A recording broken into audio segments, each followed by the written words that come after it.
When the community came together to resolve the issue of police accountability, I think the key motivation behind that was the Laquan McDonald murder.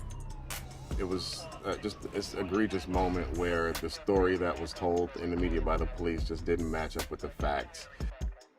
And I think that was the moment where young people across the city just decided that they'd had enough. One of the things that was just blatantly clear to us is that there was no clear transparency when it came to the interactions between the police and the community and incidences that were going on.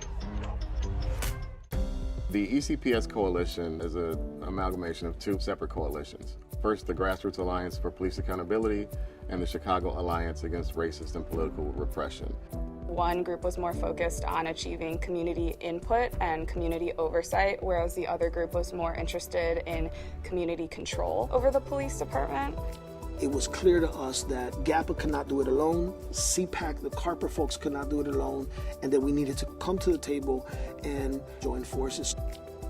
The ECPS Ordinance creates local district councils who we are going to be able to directly elect. They're who we go to in our communities if we have issues with specific officers or public safety issues.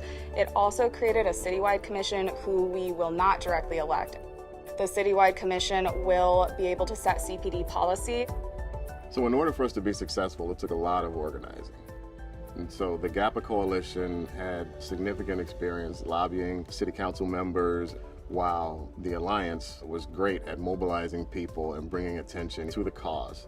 We had a lot of labor support, doing a lot of phone banking to over 200,000 workers. We had massive protests, teach-ins, phone banking, canvassing, literature drops. There was also efforts to engage the mayor and letting her know, hey, it's a new ball game. We have come together and this is something that you really have to address.